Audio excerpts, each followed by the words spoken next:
कौनो दुल्ही अपने दुल्हा का तारीफ कैले बा। दुल्हा अनपढ़ बा बाकी खुश मिजाज बा, हमेशा गावत बजावत रहेला, एकदम मिजाजी आदमी बा समझ लगे।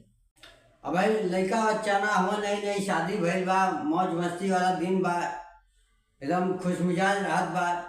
दोनों प्राणी अपन हंसी खुशी अपन जिंदगी निकालत बाटे से।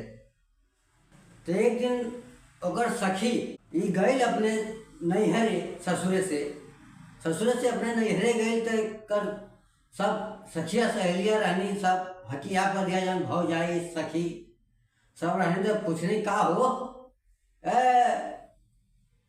दुल्हा कैसे बोले बाड़ू, तो लजात बा कि का बताई अब अपने दुल्हा के बारे में।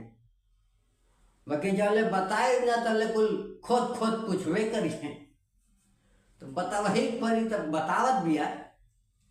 कह सुना हमार राजा जी कैसन बाड़ा, हम तुम्हें अब बतावत ही। तो सुना हला। ट्रैक्टर चलावे गावे गनवा हो, सजनवा हमार बड़ला हरी।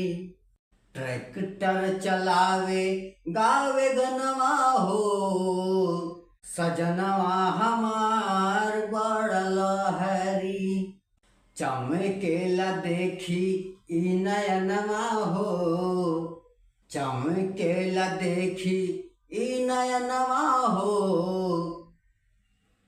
हर सजनवा हमार बड़ल हरी। करीला ओकरा पगुमनवा हो, सजनवा हमार